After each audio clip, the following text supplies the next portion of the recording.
but I've been studying it for so long. So how do we teach women not only to take control of their finances, but especially in the entrepreneurial world, to understand what's a profit and loss statement? Are you actually making money at the end of the day? Did you pay yourself a salary? Like just some simple things that they can add into their world to make their money work harder for them.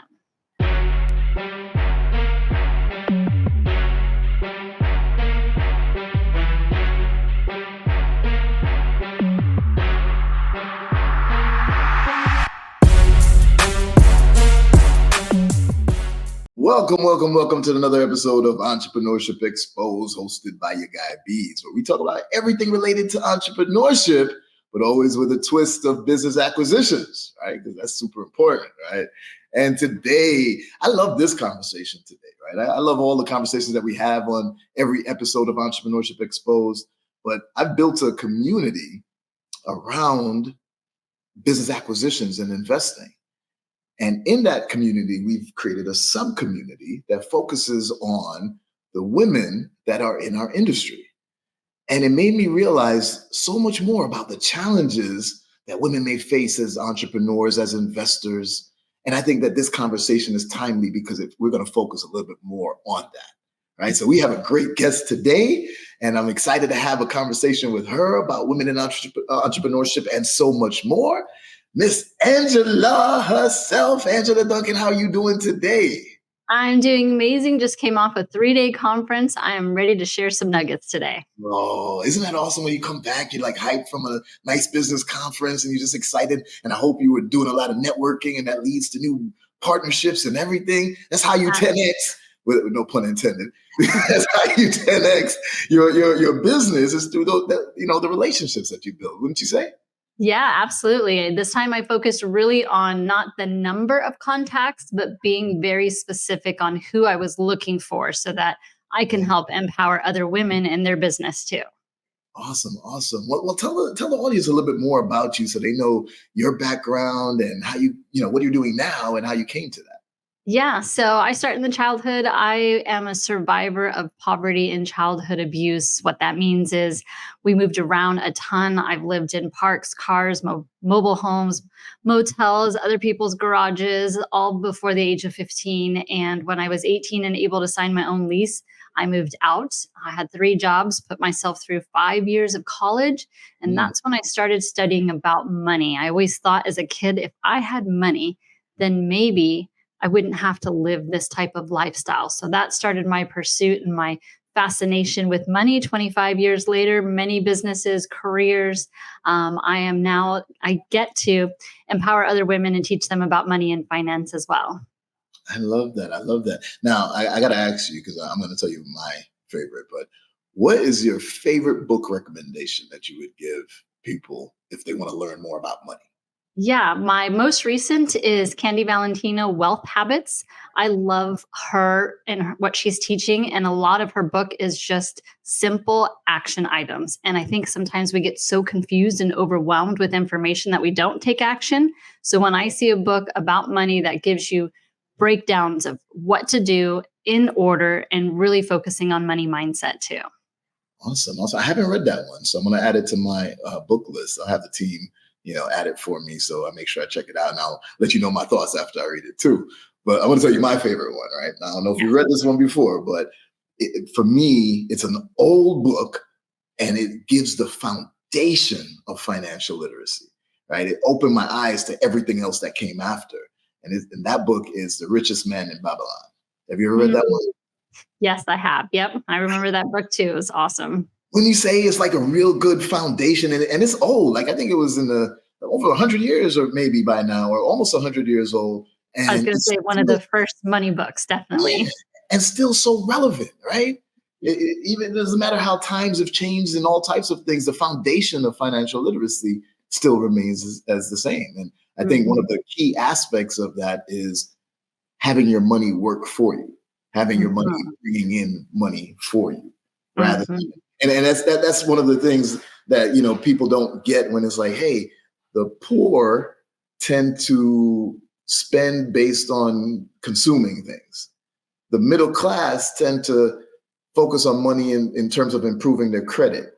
whereas the rich and wealthy tend to focus more on their money in terms of having the money create more money for them. Mhm. What do you think about that? Would you say that that's an accurate assessment?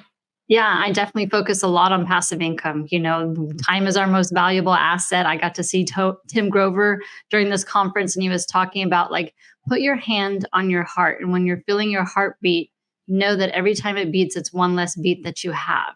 And so you really have to live your life. And I don't want to work every minute of every day. So passive income is so important now that I've, gone through this money journey. Yes. Oh, that was a powerful statement there. Every moment it beats is another beat that's less that's left in your life. Wow. It reminds me of something where I saw somebody said like, oh, you only have like, what was it? You only have like 600 months left or something like that. I was like, wait, what?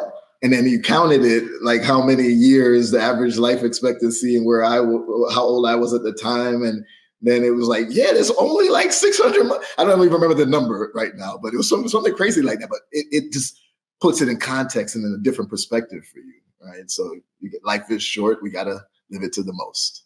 Absolutely.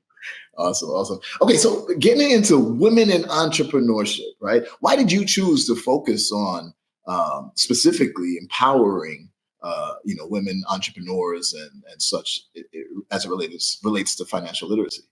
Hey guys, okay, before we get to the episode, I just had to take a moment to say thank you to everybody that's been supporting Entrepreneurship Xposed. Your guy Beez here, and just having a great time having these conversations, showing you every aspect of entrepreneurship, because there's a lot of things out there that are, seems like all the glitz and the glam, everything looks good, but we want to make sure that you see some of the obstacles, not things that will stop you, but just things that you need to know before you dive into this world of entrepreneurship. If you like this content, you like these videos, please just do me a favor and just make sure that you're subscribed to the channel. Make sure that you click the like button, comment on it, just tell me what you feel about each topic so I'll know how to adjust for other topics and have other guests on. And make sure that you hit the notification bell, because YouTube's kind of weird like that, and if you don't have that notification bell, even if you're subscribed to me, you won't see a lot of my content. All right, so if you would like to support us, that would be the best way. Thank you so much. Now back to the episode. Women entrepreneurs and such as it relates to financial literacy. Yeah. So I always have been on this journey about learning more about money. And when I was married, I was, grateful enough that my ex, I ran our books and I did all the money side of our businesses. We had multiple businesses together, and I've always been really good with the number aspect of it. But when I went through my divorce and kind of got around other women in a support group about divorce, what I learned is so many women, they don't pay attention to the household finance. And because our divorce rate is so high in the US, and oftentimes it's divorce related to money, it's such an important topic for people to learn, but it's not like rocket science, right? You don't have to be an engineer to learn about money. It's just some basic things that if you understood could just help you along your journey. And it was very sad to see all of these women that were going through divorce and didn't know what their finances were, didn't know how to make a budget, didn't know how much, rent cost and things like that. And it seems simple to me, but I've been studying it for so long. So how do we teach women not only to take control of their finances, but especially in the entrepreneurial world, to understand what's a profit and loss statement? Are you actually making money at the end of the day? Did you pay yourself a salary? Like just some simple things that they can add into their world to make their money work harder for them. Ooh, I love it. And that makes so much sense. I mean, not just the P&L stuff, but do you also focus on the importance of credit as well, when you're teaching about financial literacy? Yeah, I mean, because credit, you can't buy a car, you can't get a house. I remember when I had moved out of my home and I wanted to go buy my first car because I didn't have a car as a kid, I went to go apply for a car loan and they're like, who's going to co-sign with you? And I didn't know what that was. No one taught me about that, right? So I couldn't even get a car and I was stuck taking the city bus to and from school and work. And I was pretty devastated, but nobody taught me about credit and how important it is to buy the assets that you need to help create that passive income for you so you can live a life of abundance. Yeah. Where are you from originally, like your family background? Yeah. So I don't really say I'm from anywhere. I grew up a little bit in California because I moved around so much. I lived in 8 states in 15 years. So San Diego, I guess, is my home. But my mom is half Japanese. She was born in Japan, and they never talked about money. And then I didn't grow up with my father. So I didn't meet him till later on in life. But just nobody was ever there to teach about money. Well, I didn't know that you're half Japanese. That's awesome. Do you speak some Japanese too? No, I'm a quarter Japanese. My mom grew up mostly in the States, Oh, and my grandma would say, because she moved here, right after the war with her two little girls, she said, "I don't want my grandkids to speak Japanese. I want you to be American," because at the time, obviously, Americans were not keen on Japanese people, and she moved to this country and didn't speak any English, so she was very adamant that I do not learn Japanese. oh, wow. Very interesting there. Okay. All right. So let's talk a little bit more about, just some of the challenges that women in entrepreneurship may face, right? So we understand the whole concept of first the financial literacy aspect. That's regardless of if you're in entrepreneurship. You should have a financial literacy foundation if you're working a 9 to 5 or whatever it may be. Too often people focus on their 9 to 5 like it's security, but somebody could pull that rug from under your feet at any moment. So you got to have multiple streams of revenue, even if you want to stay in your 9 to 5. But for Yeah. those who choose to jump into entrepreneurship, what would you say are some of the things? And I know we're going to get to pop later, not yet, but what would you say are some of the biggest challenges that women would face as an entrepreneur? Yeah. So if you think about one thing, you mentioned credit, right? Women could not get their own credit card until like the 70s without a husband, son, father, a man to co-write with them. They couldn't get a small business loan until later in the 80s. So it hasn't been that long that women could actually apply for credit or get funding.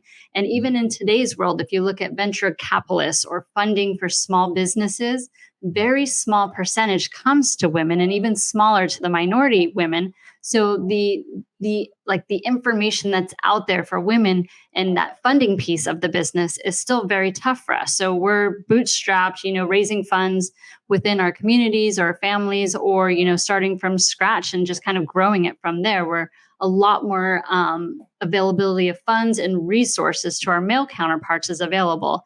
And the other thing too, we tend to be a little bit more heart-centered, I guess you would say. So charging more is very difficult for us, right? So sometimes creating more profit can be difficult because we don't want to charge more. Whereas a male counterpart sometimes will just come in and he'll ask for more and then earn it later. Whereas me, I'm going to earn it first and then I'm going to ask for more money later. But it's just a different approach. But doesn't mean it's right or wrong. It just might take us a little bit more time to create that kind of income and that lifestyle that we want to lead because we just approach things a little bit differently.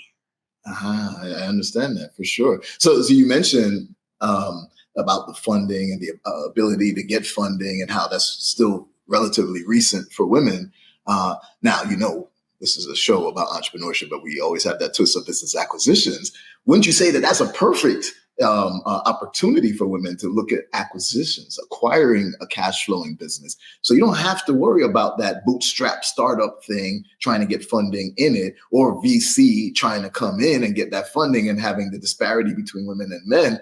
If you acquire a cash flowing business, you start off with a head start. Now, mind you, I'm sure that there's going to be potential challenges in getting some of the acquisition funding for women as well. That's what do I'm you think saying. Okay. The education piece of that, right? Because not many people know about creative financing and how you can buy a business with no money down. You need to create a win-win for you and the seller, right? And so my last set of businesses, I owned an insurance company and I bought my insurance company and then I added to it by acquisition because that was the quickest way for me to grow that book of insurance policies was through acquisitions. Florida's in a very tough market and has been for the past couple of years. That's a buying opportunity, right? When there's just stress in the market, that's a buying opportunity. So people were wanting to get out of the insurance industry. That's where I'm going to come in and do a creative financing deal, split the profits in the future with them, which buys them into staying and helping you because the more they feed me, the more they make as well. So you've got to figure out what the win-win is. And until you can, get with someone like yourself and be educated about how to buy a business, how do you finance a business without actual money from your pocket? There's so many different creative ways to do that. But until you know, you just don't know what you don't know. Exactly. So for those who are listening on the podcast platform, you probably wouldn't have seen that I've been clapping nonstop. Every time Angela says something, I'm clapping up here. But it's because I love the fact that you already understand about acquisitions. You've already done acquisitions. You grew another company through acquiring another, right? Those are concepts that not everybody understands or even thinks is possible often, right? So I love that you did that. But you didn't only acquire businesses, you also exited, right? I did, yes. And so we'll talk about the cons about owning a company. So, I mentioned earlier I was married. We were very successful in growing companies together. But what I didn't understand is the skill sets that I lacked, because what I lacked, he had, and he was my partner in all of our businesses. And so when I went through the divorce and I thought, okay, I'm just going to do this myself. I'm going to acquire a company. I'm going to build it because, well, I guess I wanted to prove it to myself, right?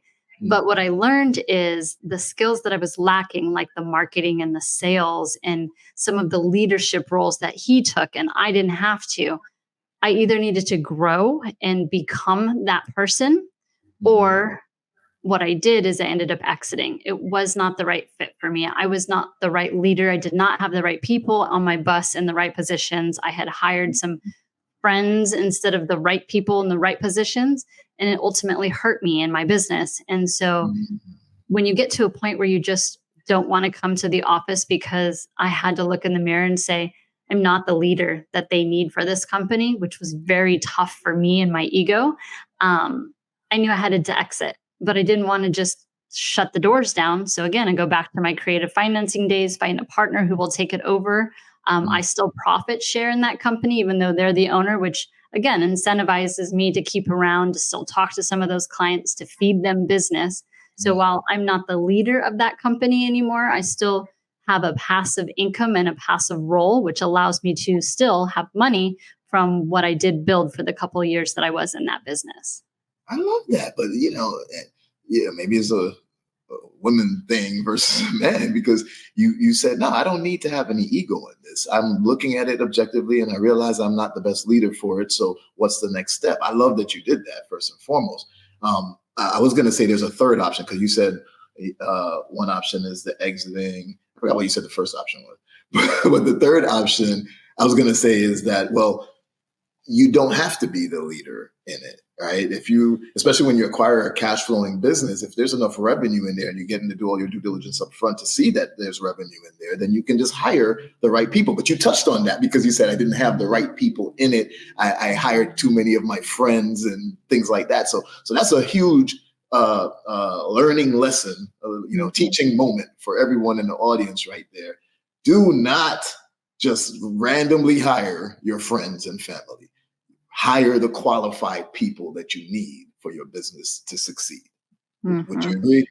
Absolutely. Yes. And take your time hiring people. If you want to take weeks and go through multiple tests or interviews or have other people interview from your team, take your time, because I think that was really key too, is just really understanding what the person's strengths are and what I needed in that role and making sure it matches, because I want them to succeed too.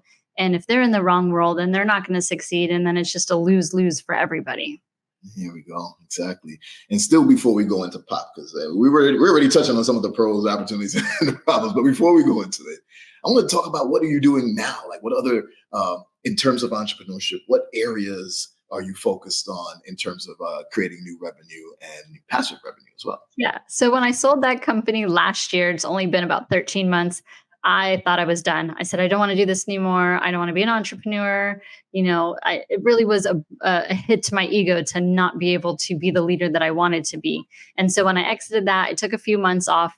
I got bored. And so I launched a podcast. And I thought, well, if I'm not going to own a business, at least I'm going to teach people about money. And I'm going to use a platform that's free, right? People can go on YouTube. They can go on Spotify, wherever you listen to your podcasts for free, and interview people, share their stories, teach about money. And then I thought, okay, well, I'm bored again, so I'm going to write a book. And I wrote a book, best-selling author. And then I said, You need to be bored more often, because you're doing amazing things when you get bored. I do. Entrepreneurs, we get bored, right? I hope we have to be in motion. Otherwise, I'm dying. That's kind of the way I look at it. I put on an event, sold that out. I will leave the events to the masters. That was not something I had fun with either. And then this year, I'm forming a partnership because I truly want to make an impact and help people grow their wealth and do it passively and teach more about money. But I know we're so busy, so I'm figuring out with this new partnership that's coming out soon. How can we do that? How can we make it easy for people and just teach people about investing in a way that's just simple for them to understand? Okay. Okay. Is there a specific type of strategy that you're going to teach related to that? Yes, we're focusing on tax liens, which I feel is not talked about enough, but there's so much opportunity in tax lien investing. Definitely. So I always say there's three major vehicles for creating true wealth, right? One is business, whether you build it from scratch or acquire it. Business ownership definitely has a great way of creating wealth, and I believe the highest ROI of the three. The second is the financial markets. People who are doing stock investing, options, forex, even crypto now, right? But the third is real estate. We all know real estate throughout history has been one of the greatest ways of creating wealth. And there's multiple strategies when it comes to real estate, and tax lien investing is definitely one of them. How has that worked out for you so far?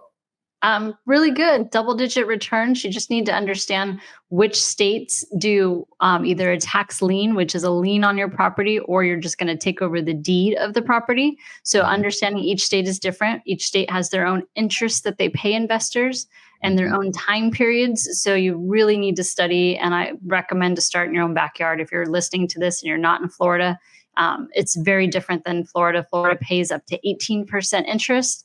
But it's a 2-year hold before you may get your money, or you may end up having to go through foreclosure and you have yourself a rental property. Awesome. Oh, I love it. I'm gonna have to learn something from you on that, right? I've been following tax lien investing for quite some time, but never really dove deep into it. And but it really is, a phenomenal way to create wealth under that umbrella of real estate. Right. So with tax lien investing, would you say that, what would you say is one of the biggest challenges of that specifically? Yeah. So some of the things I recommend, one, I said, make sure it's close to you because you want to drive by that property and look to see what's there. I don't want to invest in dirt. That's not something in my strategy. So I want to make sure there's a house that's still there. Someone could have had a fire, the house burnt down, they took the insurance money and walked away. Well, I don't want that situation. I want a house so that I know kind of how much rehab is it going to need? Is there someone living there that maybe I can just trade them some cash and we exchange the property and then they move on their way? But you also have to understand codes, make sure the codes of compliance are being met with the city. You also need to think about what other liens might be on the property. So there's a lot of due diligence that's necessary, but it's not difficult once you understand the process. Gotcha. And what would you say is one of the best aspects of tax lien investing? Yeah, not so much in Florida because of the 2-year period, but other states have much shorter terms that we can foreclose on. That's where the money is going to be, foreclosing on that property, grabbing the equity, because a tax lien is first in line. So if someone has a mortgage on the property, sorry, bank, you don't get paid. I got the property. They have to go after the homeowner for their money. So knowing that there's a good chance that there's equity in the property, that's going to be the biggest money maker when you're in tax lien investing. Ooh, I love it. Oh man, I'm gonna have to learn more about this for sure. All right, so now let's go more into the general pop. It's time to pop.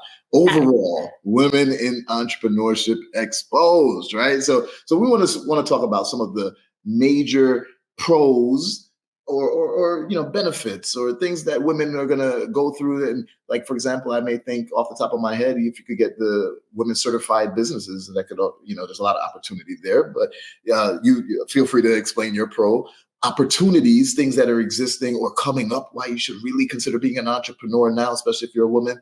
And most importantly, the problems, which are not problems, but lessons that we can learn. What would you say that is?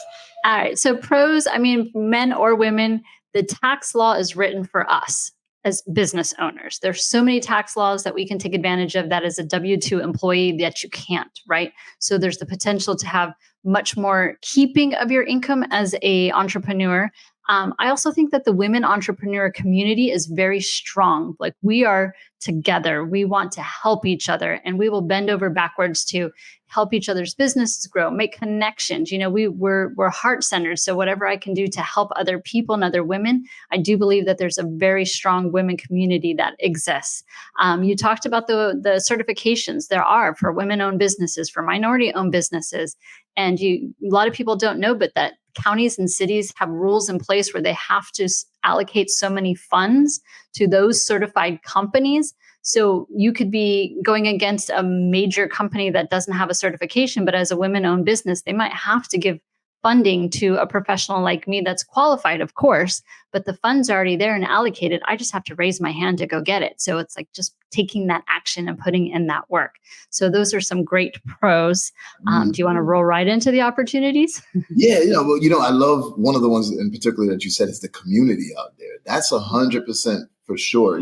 Being an entrepreneur can be a lonely game. All right. You can feel really lonely. It's like, oh man, my friends and family don't understand what I'm doing, and they're naysayers, and I'm just going to focus and do it myself. And now I'm just like, I have nobody to talk to. But you're 100% right. Especially women in entrepreneurship, I've seen really come together and support each other more so than even men do. Right. So I think that's a very good pro to mention for people. And if you don't know, a support group or anything like that, obviously we have Empower Her Money, right, with Angela. But there's many out there. So look out for those for sure and make sure you take advantage of them. But let's go into the opportunities now. Yeah. So opportunities, I do think there's a lot more statistical information that the banks are starting to focus on women-owned businesses versus men. And they want to increase their numbers that they're lending to women businesses, because some of the statistics are showing that we're less likely to not pay back the loans, like the percentage of women that pay back the loans versus some of the male counterparts because of the way that they've used to lend. I do think that the lending laws are changing, and we're starting to see them focus a little bit more on women. So that's a great opportunity. There's also quite a few VC or venture capitalist funds that are solely focused on women, whereas we didn't have so many of those type of groups before. So the money is starting to come to the table a little bit more for us, which is great. But again, you've got to know what you're doing, how to pitch, how to use those funds, and really to make sure that you're successful and that your investors are successful too. But I think that's probably a big opportunity as we start to see some of that corporate and private money shift a little bit more focused to women-owned businesses. That's awesome. This is a perfect time for it, right? I always say that this is one of the greatest wealth transfers in history is happening right now. And a lot of things are shifting. Like, as we started off by saying, there wasn't a lot of opportunities for funding for women, to start up their business, to grow their business in the past. But now it's starting to change. So this is a perfect time. You might as well come in right now before something else goes wrong. So I love that opportunity. Definitely. Now, the most important aspect, the problems or lessons, as I like to call them as well. Yeah. And we kind of touched about one of them offline a little bit. I work in the financial world, right? This is still a very male-dominated industry. And although I'm intelligent and knowledgeable, I have different ways of approaching business. And sometimes it doesn't quite correlate to some of my male counterparts on what they're doing or what their ideas are. And if I'm going to be stern, sometimes in a situation when I'm negotiating, I could be called a name that isn't appropriate, right? Because I'm being stern and I'm kind of using my masculine side to negotiate. But I think that sometimes men just like to deal with men. It's like the good old boys club, especially in the money world. And it doesn't exist everywhere, but the older generation, I think, are still very used to having a man to deal with. And that's still going to be a problem, I think, for us a little bit. But it's just really study, invest in your own education, know your lane and your business. And when you come to the table with contribution, and just putting your own guard down first, I think that will help. I don't think it's going to alleviate it, and it may never. So that could be, one of the big problems that we're going to face. And charging more. I really challenge women all the time in their businesses to look at what they're charging and check out their competition. And no matter if it's man owned or woman owned, most likely we as women are charging too little, and we need to increase that and understand that our value is there no matter who we are, but base it both more on the numbers and the service and the product that you're providing, and not just the fact that I'm a woman behind my brand. I love it. I love it. And you know, I agree that it may never go away, but I do see that it's more prevalent in the older generations, right? Because like if I'm a business owner and I'm speaking to a woman who wants to buy my business, I feel like I'm more excited. I'm like, oh, thank goodness it's not a stubborn ass man. You know what I'm saying? Like it's weird because now the what's the word I'm looking for? The prejudice is kind of shifted because I'm like, I don't want to deal with this dude. I'd rather deal with a woman. But the older generations may be more like what you described. So I want to ask you this too, because I've seen this happen to some women in my community before in the BBI and, learning to acquire businesses. I had this one lady who was integral in the community, and she was awesome, and she was a beast, knew everything, and she knew her stuff and was able to, speak with the best of them. But then she was in this one deal, and she told me, after she presented the deal structure, the guy was like, listen, honey, blah, blah, blah, blah, blah. That condescending tone, I hope you haven't, but I'm sure you probably have dealt with that before. How do you handle that? And how should women, handle things like that when it's a matter of business and the man is coming off in a certain way towards them? Yeah, I had this happen to me. I was negotiating a commercial real estate deal. And the guy that was on the other side of the table, he said, oh, is your husband going to be joining us? Because I'd like to be able to negotiate with him since he's probably the decision maker. And I was fired up inside, but I just kept my composure, and I was like, actually, I'm going to be the one that you are going to be negotiating with. I would love to help you sell this property for your client, and I do think that we're the right buyer. So let's sit down and talk about numbers. So I kind of just rolled right through it. As much as I just wanted to fire back, I knew that that wasn't what was right for the situation. And so I just had to keep my composure and not be emotional about the situation and go right into what I knew was the best interest for what we were doing, which was the number piece of it. There we go. We just got to focus on the business aspect of it. We have to suck it up sometimes. Now, and this goes across the board. It's not just women. As a Black man in America, minority, I face it sometimes as well. I always tell the story of last year. This lawyer got on at the end of our deal 3 days before closing, and he's like, I don't think you're going to be a good part of this community. And I was like, okay, I know where this is going. But it is what it is. And then shortly after, a bigger deal came up for me. All right. So we just got to keep pushing through. We got to roll with the punches sometimes, but we can't let it stop us overall. Wouldn't you say? Yeah. And when you respond in the manner in which they're expecting you to, when they say something like that, you're releasing your power. You're giving the power to them. And I don't want to give my power to anybody. I want to stay in control of myself and my own composure and my situation. And I think that's the best way to approach that type of situation. And like you said, you walked away and something else better came, and that's going to happen in business and life. And we just kind of understand that. And I'm going to stay in control of me because that's all I can control.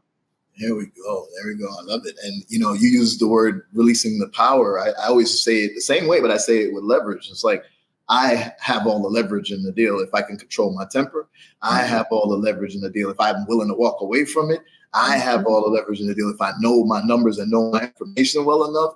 Then, I always keep that leverage overall, or that power. So I love that too.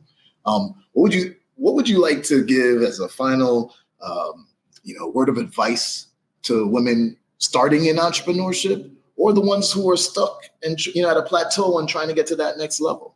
Yeah, I heard this quote recently, and I think a lot of people, your age generation, we watch The Secret, right? The law of attraction. And I never believed in the law of attraction, but I do believe in the law of action. We can go out and get as much information as possible, but if you're not taking action, and when you fail, keep taking action, then you're in the wrong business. You definitely should go get a W-2. You should not be building a business if you're not taking action and continued action. So I leave you with the law of action instead.